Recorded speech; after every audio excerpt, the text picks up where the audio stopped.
ஏன் நீ உன்னை நேசிக்க முடியும்? ஏன் உன்னில் பழு இல்லை தெரியுமா? இயேசுவையே உனக்கு நீதியாக்கிட்டாருப்பா. இன்னும் நான் சில பாவங்கள்லேருந்து வெளியே வரலையா? ஐயா, உன்னுடைய கிரியைகளினால் அல்ல. உனக்கு பரிசுத்தத்துக்கு ஏதாவது சம்பந்தம் இருக்கா? எப்பா, எனக்கும் பரிசுத்தத்துக்கு சம்பந்தமே கிடையாதுப்பா. உங்கள் ஆவி மனிதர்களே நீங்கள் நீதிமான்கள் ஆக்கப்பட்டு அப்பழுக்கற்றவர்களாய் இருக்கிறீர்கள் என்பதுதான் நல்ல செய்தி, புதிய ஏற்பாடு.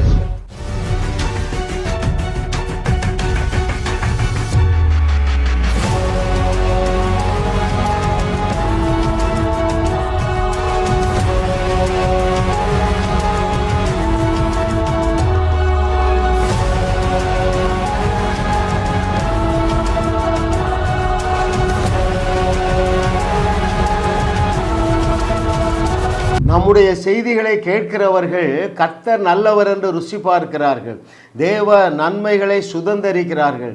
காரணம் என்ன தெரியுமா? கிறிஸ்துவுக்குள் தாங்கள் யார் என்கிற சத்தியத்தை அறிந்து ஏற்றுக்கொள்ளுகிறார்கள். கிறிஸ்துவுக்குள் நீங்கள் யாராக இருக்கிறீர்கள்? தேவ நீதிமான்களாக இருக்கிறீர்கள், தேவ பரிசுத்தவானாக இருக்கிறீர்கள், தேவனுடைய பலத்தினால் இடைக்கட்டப்பட்டவர்களாக இருக்கிறீர்கள். இயேசுவையே உங்களுக்கு ஞானமாக்கி விட்டார். இப்படிப்பட்ட சரியான சத்தியத்தை அறிந்தவர்கள் சக்சஸ்ஃபுல்லாக மாத்திரம்தான் வாழ முடியும். ஒருவேளை நீங்கள் புதிதாக எங்களுடைய செய்திகளை கேட்கிற நபராக இருந்தால், உங்களுக்கு சமயம் இருந்தால் தினசரி 5-6 செய்திகளை கேளுங்கள். உங்கள் வாட்ஸ்அப்பில் நீங்கள் என்ன செய்யுங்க, ஜான் அங்கிள் என்று நீங்கள் சேவ் பண்ணி உங்கள் பெயரையும் ஊரையும் அனுப்புங்கள். உங்களுக்கு 400 கோடி ரூபா பெருமானம் உள்ள 400 செய்திகளை நான் உங்களுக்கு இலவசமாக அனுப்புகிறேன். அந்த செய்திகளை கேளுங்கள். சத்தியத்தை சரியாக அறிவீர்கள், சக்சஸ்ஃபுல்லாக வாழுவீர்கள். இயேசு கிறிஸ்து செய்தவைகளையும் செய்வீர்கள், அதைவிட பலத்த அற்புதங்களையும் செய்து நாம் ஆராதிக்கிற தேவனே தேவன் என்று உலகத்திற்கு பறைசாற்றுவீர்கள். கர்த்தர் தாமே அதற்கேற்ற வழியிலே உங்களை நடத்துவாராக. ஆமென். இன்றைக்கு 70வது அவருடைய அனந்த ஞானத்தை நம்ம தியானிக்க போறோம். ரைட்? ஏன் நீ உன்னை நேசிக்க முடியும்? முக்கியமான கேள்விக்கு ஆவியானவர் உங்களுக்கு பதில் தரப்போவார். எது முக்கியமான கேள்வி? நான் எப்படி என்ன நேசிக்க முடியும்? I am not satisfied with me. எத்தனை பர்சன்டேஜுங்க? 99.999%. இன்றைக்கு உலகத்தில் அப்படித்தான் இருக்காங்க.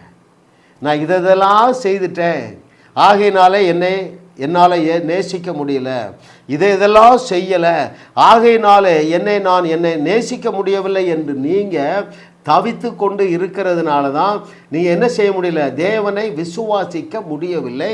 ஏனென்றால் நீங்கள் சத்தியத்தை சரியாக அறியவில்லை.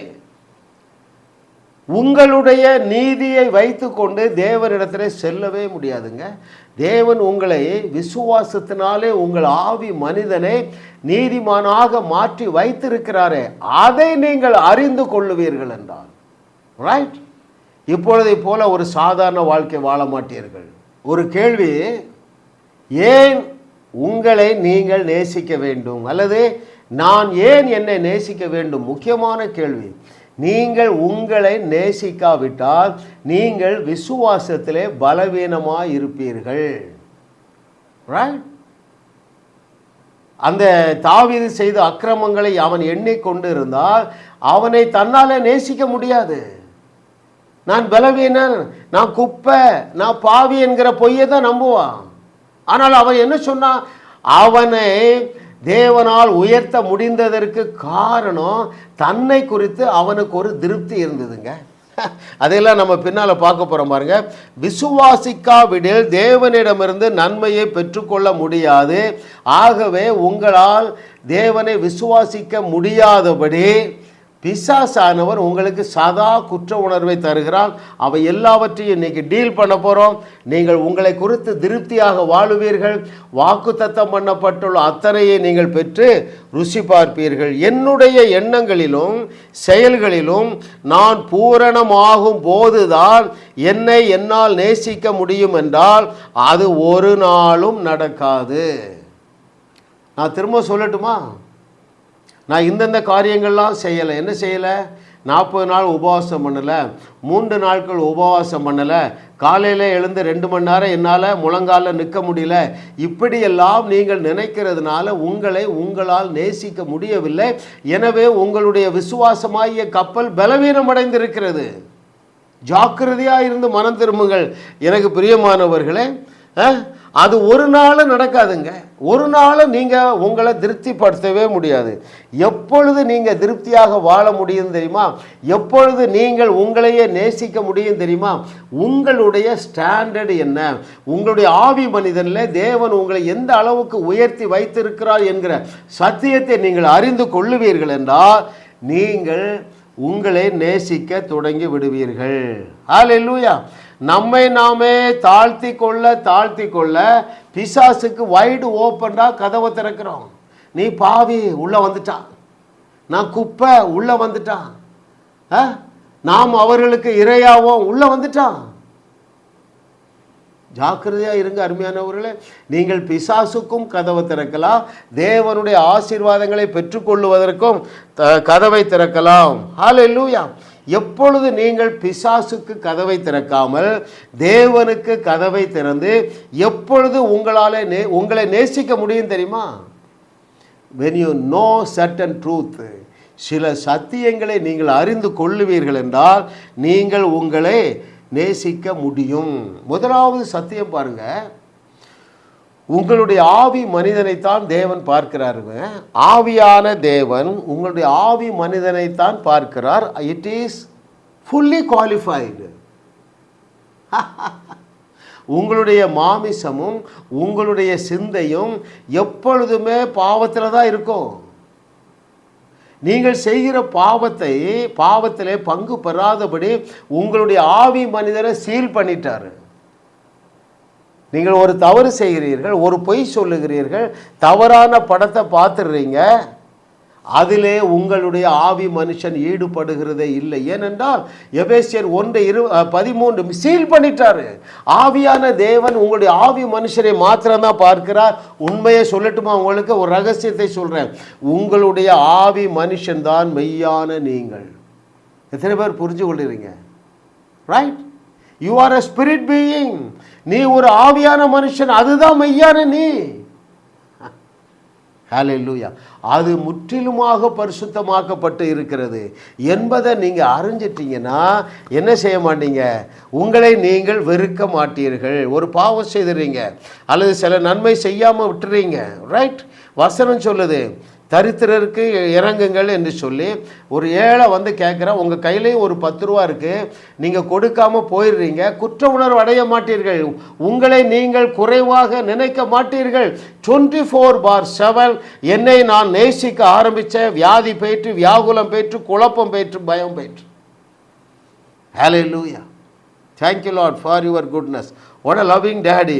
பாருங்கள், நீங்கள் அறிய வேண்டிய முதலாவது சத்தியம் என்னவென்றால், வேதம் உங்களை குறித்து என்ன சொல்லுகிறதோ அதை ஏற்றுக்கொள்ள வேண்டும்.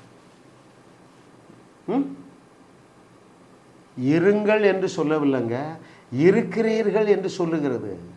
பல வசனம் சொல்லுது, நீ மறுபடி பிறந்த ஒவ்வொருவரும் தேவ நீதிமான்கள் ஆக்கப்பட்டு இருக்கிறீர்கள் என்றால் காதில் வாங்கிறதே இல்லை. பல வசனம் எடுத்து காட்டிடுமா? ஒரு வசனம் எடுக்கிறவங்களுக்கு ரோமர் 5:1 எடுங்க. நான் அதை வாசிக்கலை, இப்பொழுது ரோமர் 8:30 உங்களுக்கு வாசித்து காட்டுகிறேன். ரோமர் புஸ்தகத்தில் பஞ்சே என்ன தெரியுமா?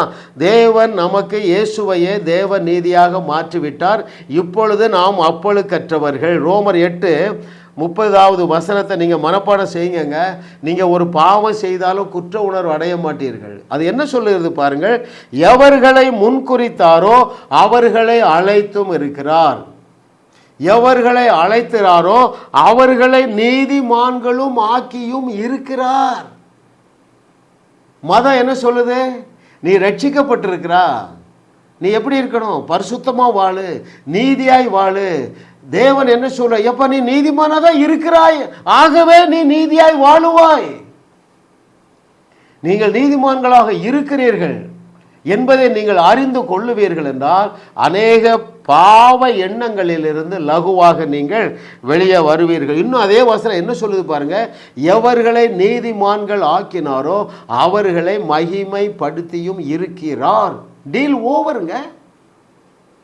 நீங்கள் நீதிமான்களாக இன்னும் ஒரு நிமிஷம் கூட உங்கள் ஜெபத்தை கூட்ட வேண்டியதில்லை. ஒரு அம்மா கூப்பிட்றாங்க, கேத்தலிக்கில் ரட்சிக்கப்பட்டிருக்காங்க, 20 வருஷம் ஆச்சு, சதா குற்ற உணர்வு. அவரை போல எனக்கு ஜெபம் பண்ண முடியலையே, இவரை போல உபவாசிக்க முடியலையே, சதா குற்ற உணர்வு. குற்ற உணர்வு அவிசுவாசங்க. தேவனிடத்திலிருந்து 5 பைசா பெற முடியாது. அந்த அம்மாவுக்கு 1000 பிரச்சனை. நல்ல விசுவாசி. ஐயா உங்கள் செய்தியை 20 நாள் கேட்கிறையா, என் குற்ற உணர்வுலேருந்து வெளியே வந்துட்டேயா, நான் நல்லா விசுவாசிக்கிறையா, நான் நல்லா தெம்பாக இருக்கிறேன், என் மகளுக்கு திருமணம் டிலே ஆகுது, நான் சத்தியத்தை சரியாக அறிகிறேன், சீக்கிரத்தில் எனக்கு ஒரு பெஸ்ட்டு சன்னில்லா வருவா என்று விசுவாசிக்க துவங்கிட்டா. விசுவாசித்தால் பெற்றுக்கொள்வாளே. உங்களால் ஏன் விசுவாசிக்க முடியல? ரோமர் 5:1 நம்பர் ரெடியாக இல்லை, ரோமர் 8:30 நம்பர் ரெடியாக இல்லை, ரோமர் 10வது அதிகாரம் 2, 3, 4வது வசனங்களை நீங்கள் நம்பர் ரெடியாக இல்லை, எபிரேயர் 10:10 நீங்கள் ஏற்றுக்கொள்ள ரெடியாக இல்லை, எபிரேயர் 10:14 எல்லாத்தையும் தூக்கி ஓரமாக வச்சேன். ஹல்லேலூயா. இந்த நாள் ஒரு அற்புதமான நாள். என்னுடைய வியூவர்ஸ் அத்தனை பேரையுடைய மனக்கண்களை குருடாக்கி இருக்கிற பிசாசை ஓட ஓட விரட்டுகிற நாள். நீங்கள் அப்பழுக்கற்றவர்கள். இயேசுவே நீதி, இயேசுவே பரிசுத்தம், இயேசுவே உனக்கு எல்லாம் எல்லாம். அல்லேலூயா அல்லேலூயா, அவரே எனக்கு எல்லாம் எல்லாம். நீதியானார், தேவ நீதியானார், இயேசுவே எனக்கு நீதியானார். ஐயா இயேசுவையே உனக்கு நீதியாக்கிட்டாருப்பா. நீதியானார், உனக்கு நீதியானார், இயேசுவே உனக்கு நீதியானார். பழுதொண்டுமே உன்னில் இல்லை, இயேசுவே உனக்கு நீதியானார். ஏன் ஒன்றில் பழுதில்லை தெரியுமா? இயேசுவையே உனக்கு நீதியாக்கிட்டார்ப்பா. 1 கொரிந்தியர் 1:24, யூதரானாலும் சரி, எந்த குப்பானானாலும் சரி, நீ ரட்சிக்கப்பட்டிருக்கியா, அவ்வளோதான் போதும், வேற ஒன்றும் மேட்டரே கிடையாது. இயேசுவையே உனக்கு நீதியாக்கிட்டாருப்பா. அதனால தான் என்னது, பழுதொன்றுமே உன்னில் இல்லை, இயேசுவே உனக்கு நீதியானார். பழுதொன்றுமே உன்னில் இல்லை, இயேசுவே உனக்கு பரிசுத்தமானார். ஹல்லேலூயா. ஐயா உங்கள் பரிசுத்தெல்லாம் அழுக்கு கந்தல், அதை வச்சுட்டு தேவன்கிட்ட போகவே முடியாதுங்க. விசுவாசத்தினாலே நீங்கள் நீதிமான் ஆக்கப்பட்டு இருக்கிறீர்கள். உங்களுடைய ஆவி மனுஷன்ல என்கிற சத்தியத்தை என் மனதை ஏற்றுக்கொண்ட நாள் முதல் கிருபை கிருபை கிருபை. அற்புதம் செய்யாத நாளே இல்லைங்க. சில நாட்களில் டஜன் கணக்காக அற்புதம் நடக்குதுங்க. ஹல்லேலூயா. ஒரு மகள் கூப்பிடுறா, ஐயா என் மகளுக்கு கேன்சர் வியாதி. சரிம்மா உன் பேர் என்ன? இது. உனக்கு என்ன வியாதி? எனக்கு உடம்பெல்லாம் வலி, முட்டு வலி, முதுகு வலி. உன் மகளை இங்கே பக்கத்தில் தான் இருக்குது, ஸ்பீக்கர் போடு. மகளே உன் பேர் என்ன? கிருபை. சரிம்மா உனக்கு கேன்சரு, அம்மாவுக்கு உடம்பெல்லாம் வியாதி. ஒரே ஒரு காரியம் தான், ஒரே ஒரு வார்த்தை தான் சொல்கிறாங்க, அப்பாலே போ சாத்தானே, இந்த பிள்ளைகளை விட்டு விடு, சுகத்தை கட்டவிழ்க்கிறேன், இப்பொழுதே சுகம் உண்டாவதாக.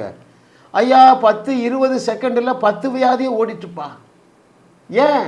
பழுதொன்றுமே என்னில் இல்லை, ஐ எம் ஃபுல்லி குவாலிஃபைட். எப்படி குவாலிஃபை ஆன? இயேசுவே நீதி, இயேசுவே என் பரிசு, எல்லாமே அவர் தான்ப்பா. இந்த சத்தியத்தை நீங்கள் அறிஞ்சு கொடுங்க. என்ன மாதிரி ஜாலியாக தூள் கிளப்புவீங்க. எங்கே போனாலும் ஜாலிங்க. we can attract any number of people. Bus ஸ்டாண்டில் காத்திருக்கிறேன் பாருங்கள். இது நடந்து ஒரு 5 ஆண்டுகள் இருக்கும். 40 வயசுக்கு மேலே ஆகிட்டதான் எல்லா வியாதியும் வந்துடுதுங்க. ஒரு கூட்டத்தில் ஒரு 10 பேர் உட்கார்ந்தாங்க கோயம்பேடு பஸ் ஸ்டாண்டில். இது நடந்து பல ஆண்டுகள் ஆயிற்று. ஒரு அம்மாட்ட போய் கேட்டேன், அம்மா உங்களுக்கு முதுகு வலிக்குதா? உடனே அவள் இந்து பார்த்தீங்களா, உடனே கடவுளை நம்புவா. அவளுக்கு யார் கடவுள் என்பதுதான் பிரச்சனை. ஓகே, உடனே முதுகு, ஐயா அந்த இடத்துல வலி, பூனி ஊதுனங்க, பொத்துனி விழுந்தாங்க. எழும்பி பார்த்தா வியாதி இல்லை, எல்லாரும் எழும்ப ஆரம்பிச்சிட்டாங்க. எல்லாரும் எழும்ப ஆரம்பிச்சாங்க. எண்ண முடியாத அதிசயங்களை தேவன் உங்களை கொண்டு செய்யும்படியாகவே இந்த செய்திகளை கேட்கும்படியான ஒரு வாஞ்சையையும் ஒரு வாய்ப்பையும் தந்திருக்கிறார். அருமையானவர்களை, இந்த நாளிலிருந்து என்னுடைய செய்திகளை கேட்கிற அத்தனை பேரும் நீங்கள் முதலாவது உங்களை நேசிக்க போகிறீர்கள். அந்த ஆட்டு இடையவன், கொலை செய்தவன், விபச்சாரத்தில் கிடந்தவன், துணிகரமான பாவத்தை செய்தவன், அவனே குற்ற உணர்வுக்குள்ள போகவில்லைங்க. அதனால தான் சொல்றான். அவன் என்ன சொல்றான்? எவருடைய பாவத்தை கர்த்தர் கண்டுகொள்ள மாட்டாரோ அவர்கள் பாக்கியவான்கள். Hallelujah. Oh thank you Lord for your goodness. அப்போ முதலாவது பாருங்கள், நீங்கள் எந்த சத்தியத்தை அறிந்து கொண்டால் உங்களை நீங்கள் நேசிக்க ஆரம்பிப்பீர்கள் என்றால் உங்களுடைய ஆவி மனுஷன்தான் நீங்கள். அந்த ஆவி மனுஷனிலே அப்பளுக்கு எதுவுமே கிடையாது. ஏனென்றால் தேவனே இயேசுவை உங்களுக்கு நீதியாக்கி விட்டார், இயேசுவை உங்களுக்கு பரிசுத்தமாக்கி விட்டார். இரண்டாவது, நீங்கள் எதை அறிந்து கொள்ள வேண்டுமென்றால் His ways are always supernatural. அவருடைய வழிகள் 24/7 சூப்பர் நேச்சுரல். மிக முக்கியமான சத்தியம். அப்படி என்றால் என்ன பொருள் தெரியுமா? உங்களை குவாலிஃபை பண்ணினதும் சூப்பர் நேச்சுரலாக தான் பண்ணாரு, நேச்சுரல் வேலை பண்ணாரு. உங்களை நேச்சுரல் வேலை பரிசுத்தம் பண்ணனா என்ன செய்யணும் தெரியுமா? என்ன சொல்லலாம்? பாலாறில் தண்ணி போகுது, அவர் என்ன செய்யணும்? உன்னை கூப்பிட்டு பாலாறில் உன்னை போட்டு சோப்பு போட்டு தேய்ச்சி இந்த டோபி இருக்காங்க பாருங்க, அதே போல் ஒன்று அடிக்கணும், கல்லில் போட்டு அடித்தாலும் உன் பாவம் போகாத. அவ்வளோ அக்கிரம குழிகளெல்லாம் நீயும் நானும் கிடக்கிறோம். ஐயா, உன்னுடைய கிரியைகளினாலே அல்லது ஆட்டுக்கடாவையோ இளங்காளையோ பலி செலுத்துறதுனால அந்த இரத்தத்தினால உன்னால பரிசுத்தமாக முடியும் என்றால் அவர் சிலுவைக்கு போயிருப்பாரா? கொஞ்சம் யோசிங்க அருமையானவர்களே, கொஞ்சம் யோசிங்க. ஐயா, இயற்கைக்கு அப்பாற்பட்ட விதத்தில் தான் தேவன் உங்களை நீதிமான்களாக, பரிசுத்தவான்களாக, பரிசுத்தவாட்டியாக மாற்றி வைத்திருக்கிறார். சிலருக்கு கேள்வி வரும். 2 கேள்விகளை சொல்கிறேன்னா, நிறைய கேள்வி வரும். ஒரு கேள்வி எப்படி? 2000 வருஷத்துக்கு முன்னதாக சிந்தப்பட்ட ரத்தம் என்னை பாதுகாக்குமா, என்னை பரிசுத்தப்படுத்துமா? அருமையான மகனே, மகளே, அதுதான் சூப்பர் நேச்சுரல் ப்ரொவிஷன். இரண்டாவது என்ன கேள்வி? அங்கிள், நீங்கள் தைரியமாக சொல்கிறீங்க, நீ தேவ நீதிமான்ங்கிறீங்க, தேவ நீதி மாட்டிங்கிறீங்க, இன்னும் நான் சில பாவங்கள்லேருந்து வெளியே வரலையா? ஐயா, உன்னுடைய கிரியைகளினால் அல்ல.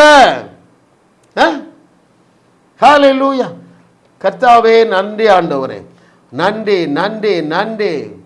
அதனால தான் வேதத்தில் வாசிக்கிறோம், விசுவாசத்தினால் வராத யாவும் பாவம். அந்த நாட்களில் எதை விசுவாசிச்சாங்க?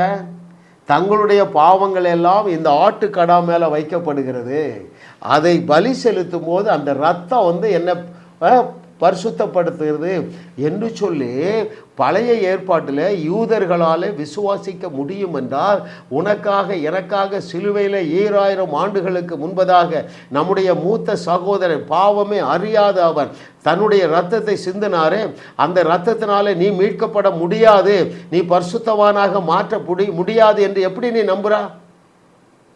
இட் இஸ் டன் டீல் ஓவர்ங்க. It is by faith, it is supernatural. விசுவாசத்தினால தானப்பா நீ தேவனுடைய பிள்ளையானா?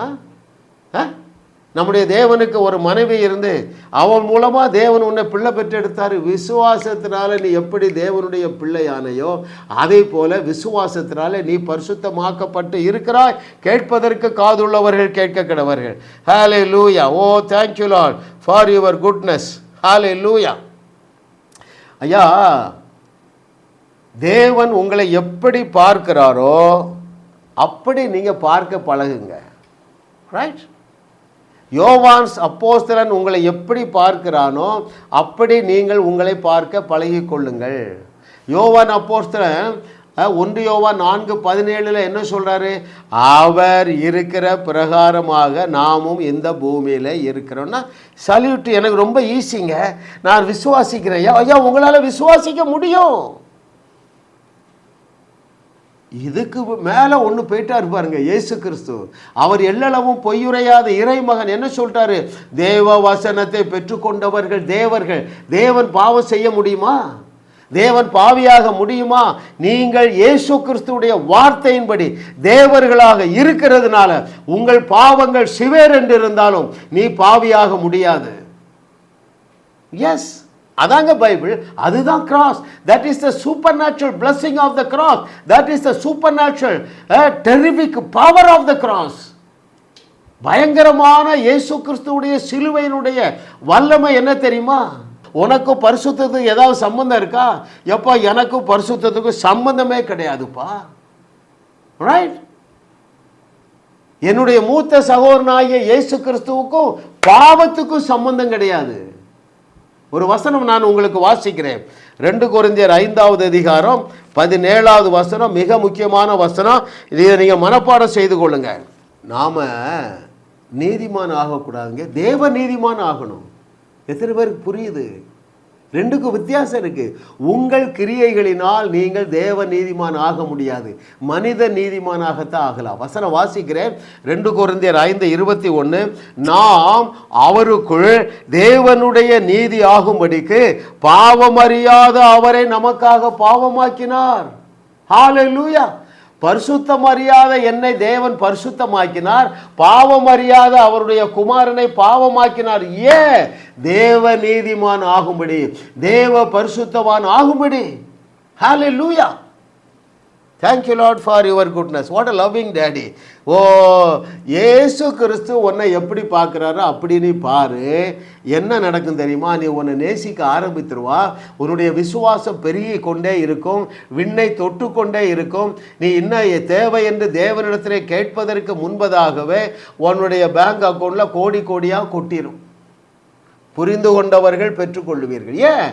நம்முடைய கிரியைகளினால் அல்ல, அவர் சிலுவையிலே செய்த கிரியைகளை நீங்கள் விசுவாசிக்கிறதுனால நீங்கள் ஆபிரகாமுடைய ஆசீர்வாதங்களுக்கு சொந்தக்காரர்கள். நீங்கள் மனித நீதிமான்கள் கிடையாது, நீங்கள் தேவ நீதிமான்கள். அருமையான மகளே, சந்தோஷமான செய்தி, நீ தேவ நீதிமாட்டியா இந்த செய்தியை கேட்டுக்கொண்டிருக்கிறாய். ஹல்லேலூயா. பிசாசுக்கு இடம் கொடுக்காதீங்க, மிதிங்க, தலைபாசாத்தானே. ஹல்லேலூயா. எதுக்கு அந்த நல்ல தகப்பன் கதையை சொன்னார்? எதுக்கு நல்ல தகப்பன்? எவ்வளவு பெரிய அக்கிரமத்தை சொல்றாருல்ல. விபச்சாரம், வேசித்தனம், குடி, அப்பாவுக்கு துரோகம், ரைட், அப்பாவுக்கு கீழ்ப்படியாமை, அப்பாவை அவமதிக்கிறது, இவ்வளவு அக்கிரமத்தையும் இளைய குமாரன் மீது ஏன் இயேசு கிறிஸ்து சூட்டினார் தெரியுமா? அப்படியாவது இந்த மரமண்டையில ஏறாதா? உன்னுடைய கிரியைகளினாலே நீ நீதிமான் ஆக முடியும் என்று நம்பினால் நீ சிலுவைக்கு பகைஞனாக இருக்கிறாய். அந்த பாவத்தை செய்யாத. ஹல்லேலூயா. Thank you Lord for your goodness. What a loving daddy you are. நன்றி ஆண்டவரே. உங்களை நீங்கள் நேசித்தால் விசுவாசத்திலே பெருகுவீர்கள். ஹல்லேலூயா. இலவசமாக தகுதிப்படுத்தினவரை எண்ணி எண்ணி துதி செய்வீர்கள். ரைட்? அவர் அன்பை அனுபவிப்பீர்கள், அவரை ஒரு நாளும் சந்தேகிக்க மாட்டீர்கள், அவருடைய கட்டளைகளுக்கு கீழ்ப்படிவது எளிதாகிவிடும். எப்போ இதெல்லாம் நடக்கும் தெரியுமா? உன்னை நீ நேசித்தார். உன்னை எப்பொழுது நீ நேசிக்க முடியுமா தெரியுமா? உன்னை நீ அறிந்தால், கிறிஸ்துவுக்குள் நீ யார் என்பதை அறிந்து கொள். உன்னுடைய வாழ்க்கையிலே ஆனந்தத்திற்கு அளவே இருக்காது. அருமையான தெய்வ மகனே, தெய்வ மகளே, ஹல்லேலூயா. Thank you Lord for your goodness. ஐயா, சாதாரண ஆசீர்வாதத்திற்காக தேவன் உன்னை கரம் பிடிக்கவில்லை. எதற்காக கரம் பிடித்தார்? இயேசு சொன்ன காரியங்களை மாத்திரம் சொல்லி முடிக்கட்டுமா? ரைட்? எதற்காகயா உன்னை கரம் பிடித்தார்? எதற்காகயா தம்முடைய மாமிசத்தை உனக்கு கொடுத்தார்? எதற்காக மகளே அவருடைய இரத்தத்தை கொடுத்தார்? வாசிக்கிற இயேசு கிறிஸ்து உன்னை பற்றி சொன்னது. நீ எதெல்லாமோ செய்து அந்த ஆசீர்வாதத்தை பெற்றுக்கொள்ள வேண்டியதில்லை. நீ விசுவாசித்தால் போதும். எதையெல்லாம் விசுவாசிக்க வேண்டும் என்று சொல்லட்டுமா? இயேசு கிறிஸ்து உன்னை பற்றி சொன்னதை நீ விசுவாசித்தா போதும். விசுவாசிக்க ரெடியாக இருந்தால் நான் இந்த செய்தி நான் ஒரு 5 நிமிடங்கள் பேசுவேன். இந்த 5 நிமிடங்களையும் திரும்ப திரும்ப கேட்பீர்களா? இயேசு கிறிஸ்து இதை கேட்கிற மகனே, மகளே, உன்னை குறித்து சொன்ன சில வசனங்களை நான் வாசிக்கிறேன். முதலாவது யோவான் எழுதின சுவிசேஷம் 6வது அதிகாரம் 56வது வசனத்தில், நீ பாத்ரூமில் இருந்தாலும் அவர் உன் கூட தான் இருக்கார். சினிமா தேட்டரில் இருந்தாலும் அவர் உன் கூட தான் இருக்கார். அங்கிள் அப்போனா சினிமாவுக்கு போகலாமா? இப்படி கேடுகட்ட கேள்வியை கேட்காத மகளே. பழைய ஏற்பாடு சொல்லுகிறது சினிமா தேட்டருக்குள்ளே போகாத என்று. புதிய ஏற்பாட்டு சொல்லுகிறது உன்னால் சினிமா தேட்டருக்குள்ளே போக முடியாது என்று. பழைய ஏற்பாடு என்ன சொல்லுகிறது? பாவம் செய்யாதே என்று சொல்லுகிறது. புதிய ஏற்பாடு என்ன சொல்லுகிறது தெரியுமா? உன்னால் பாவம் செய்ய முடியாது. வாசிக்கட்டுமா? யோவான் 6வது அதிகாரம் 56வது வசனத்திலே, என் மாம்சத்தை புசித்து என் ரத்தத்தை பானம், அதாவது கம்யூனியன் எடுக்கிறவன் என்னிலே நிலைத்திருக்கிறான், நானும் அவனிலே நிலைத்திருக்கிறேன். மதம் என்ன சொல்லுது? எப்போ அவர்கிட்ட இருந்துக்க, அவருடைய பிரசன்னத்திலே இரு. ஐயா நீ உன்னையும் உன் இயேசுவையும் பிரிக்கவே முடியாது சொன்னவர் பொய் சொல்லுகிறவரா? இந்த ஒன்றை கவனிங்க, நான் வாசிக்கிறேன் உங்களுக்கு. என்னிலே நிலைத்திருக்கிறான், நானும் அவனிலே. அவனிலே இருக்கிறேன் என்று சொல்லுவதர் வேறு, அவனிலே நிலைத்து இருக்கிறேன் சொல்கிறார். அதுக்கு சோர்ஸ் சொல்கிறாரு. எப்போ நீ கம்யூனியன் எடுக்கிறார்ல, நான் உனக்குள்ளே தான் இருக்கிறேன்ப்பா, நிலைத்து இருக்கிறேன். ரைட். அதே யோவான் 6வது அதிகாரம் 58வது வசனம் வாருங்கள். வானத்திலிருந்து இறங்கின அப்பம் இதுவே, இது உங்கள் பிதாக்கள் புசித்த மன்னாவை போலல்ல, அவர்கள் மரித்தார்களே, இந்த அப்பத்தை புசிக்கிறவனோ என்றென்றைக்கும் பிழைப்பான். என்றென்றைக்கும் பிழைப்பான் என்றால் he has no death, no physical death. Source ரொம்ப முக்கியங்க. சோர்ஸ் உங்களுக்கு மரணம் கிடையாது என்பதற்கு என்ன ஆதாரம் தெரியுமா? வானத்திலிருந்து அப்பம் இதுவே, இது உங்கள் பிதாக்கள் புசித்த மன்னாவை போலல். எவ்வளோ அழகாக சொல்கிறார் பாருங்க. ஐயா கம்யூனியன் எடுக்கிற எனக்கு மிகவும் பிரியமான தேவர்களே, உங்களுக்கு மரணம் கிடையாது. இதை நீ ஏற்றுக்கொள்ளலைன்னா உன் மண்டை மரமண்டை. நான் தயங்க போகிறது இல்லைங்க. ஏன் இயேசு சொன்னாருங்க, அதனால தான் நான் ஸ்ட்ராங்காக சொல்கிறேன், எனக்கு டெத்து கிடையாதுங்க. ஹல்லேலூயா. ரைட். அப்போது இதையெல்லாம் நீ ஏற்றுக்கொண்டால்தான் உன்னை நேசிக்க முடியும். இன்னும் இயேசுக்கு இன்னும் வேதம் என்ன சொல்லுகிறது? ரோமர் 8:30 நீங்கள் நீதிமான்கள் ஆக்கப்பட்டு இருக்கிறீர்கள், நீதிமான்கள் ஆகுங்கள் என்பது துருபதேசம். உங்கள் ஆவி மனிதர்களே நீங்கள் நீதிமான்கள் ஆக்கப்பட்டு அப்பழுக்கற்றவர்களாக இருக்கிறீர்கள் என்பதுதான் நல்ல செய்தி, புதிய ஏற்பாடு. எபிரேயர் ஆக்கியோன் சொல்றாங்க 10:10 அந்த ஒப்பற்ற ஒரே பலினாலே உங்களுடைய ஆவி மனிதனில் நீங்க பரிசுத்தமாக்கப்பட்டு இருக்கிறீர்கள். எனவே உங்களை அழைத்த உங்கள் தகப்பனாகிய தேவன் உங்களை குறித்து சந்தோஷமா இருக்கிறார். நீனும் உன்னை குறித்து சந்தோஷமாயிரு. எபிரேயர் 10:14 பாருங்க. இவர்களெல்லாம் இந்த வெளிச்சம் உள்ளவங்கெல்லாம் சிலுவையை ரொம்ப கனம் பண்ணுவாங்கங்க. எனக்காக இயேசு கிறிஸ்து சிலுவையில் என்னவற்றெல்லாம் செய்துட்டார் தெரியுமா? என் பொறுப்பில். அப்போ என்னால் பெர்ஃபெக்டாக வாழவே முடியாதுங்க. அந்த அந்த அந்த ஒப்பற்ற ஒரே பலி தேவனுக்கு முன்பதாக, பிதாவுக்கு முன்பதாக என்னை அப்பழுக்கற்றவனாக நிறுத்தி இருக்கிறது. ஹல்லேலூயா. பழுதொன்றுமே உன்னில் இல்லை, இயேசுவே உனக்கு நீதியானார். பழுதொன்றுமே உன்னில் இல்லை, இயேசுவே உனக்கு பரிசுத்தரானார். பழுதொன்றுமே உன்னில் இல்லை, இயேசுவை உன்னை தகுதிப்படுத்தினார். இயேசு கிறிஸ்து ஒரு காரியத்தை செய்தால் அறகுறையாக செய்வாராங்க? கொஞ்சம் யோசித்து பாருங்க. எதற்காக சிலுவைக்கு போனார்? உங்களுடைய பாவங்களை சுமந்து தீர்ப்பதற்காக. அதை அரைகுறையாக செய்கிற தேவன் அல்ல. அவருடைய அனந்த ஞானம் என்ன செஞ்சுட்டு, நான் 10 வருஷம் கழித்து செய்ய போற படுகொலைக்காகவும் தேவன் அவரை கொலை செய்து விட்டாருங்க. ஆமாங்க. சகோதரன் என்று சொல்லுகிறவர் கொலை, நீ எப்படிப்பட்ட கொலை செய்தாலும் அதற்குரிய தண்டனை அவர் ஏற்றுக்கொண்டார். எனவே ஒருவரும் உங்களை தண்டிக்க முடியாதுங்க. அதனால தான் என்கிட்ட பேசுவாங்க, பிரதர் என் பையன் ஒரு கொலை செஞ்சுட்டு, அது ஒரு கனடாவிலேருந்து வந்தாங்க பாருங்க, சின்ன வயசில் தெரியாமல் ஒரு கூட்டத்தோடு போய் கொலை செஞ்சிட்டான். நான் சொல்லிட்டேன், இந்த கொலை செய்த குற்றத்திற்காக உங்களுடைய மகனுக்காக சிலுவையில் அவர் கொலை செய்யப்பட்டார். எனவே உங்கள் மகன் சீக்கிரத்தில் வந்துடுவான்னு சொல்லியிருக்கேங்க. ஏன்? கர்த்தரை தெய்வமாக கொண்ட நீங்கள் பாக்கியவான்கள். சத்தியத்தை சரியாக அறிந்து கொள்ள நீங்கள் தீவிரமாக இருங்கள். அப்பொழுது என்ன நடக்கும் தெரியுமா? அவருடைய வார்த்தைக்கு கீழ்ப்படிவது எளிதாகிவிடும். ஹல்லேலூயா. ஜாஸ் மினிஸ்ட்ரி செய்திகள் மூலமாக நீங்கள் ஆசீர்வதிக்கப்பட்டிருக்கிறீர்கள். நீங்கள் இந்த ஊழியத்தோடு கைகோர்க்கும்படியாக உங்களை அழைக்கிறோம். நீங்கள் காணிக்கை விதைக்கக்கூடிய நல்ல நிலமாக ஜாஸ் மினிஸ்ட்ரிஸ் இருக்கிறது. விசுவாசத்தோடு உற்சாகமாக பெருக விதையுங்கள். தேவன் உங்களை 1000 மடங்கு பெருக செய்வார். வாரந்தோறும் சென்னை முகப்பேரில் நடைபெறும் கிங்ஸ் அண்ட் குயின்ஸ் அசம்பிளி ஞாயிறு ஆராதனைக்கு அன்புடன் அழைக்கிறோம். சத்தியத்தை சரியாக அறிந்து வெற்றி வாழ்க்கை வாழுவீர்கள். சென்னையில் உள்ள உங்கள் நண்பர்கள் உறவினர்களையும் 3 மாதங்கள் தொடர்ந்து வரும்படியாக உற்சாகப்படுத்துங்கள். முற்றிலும் ஜெயமான வாழ்க்கை வாழுவார்கள். உங்களையும் வாழ வைத்து உங்கள் மூலம் உலகத்தையும் வாழ வைக்கவே தேவன் எங்களை கிருபையாக அழைத்துள்ளார். விடுதலை பெறவும் சுகத்தை அனுபவிக்கவும் தொலைபேசியில் எங்களோடு தொடர்பு கொள்ளுங்கள். ஜாஸ் மினிஸ்ட்ரிஸ் யூடியூப் சேனலில் தொடர்ந்து செய்திகளை கேளுங்கள்.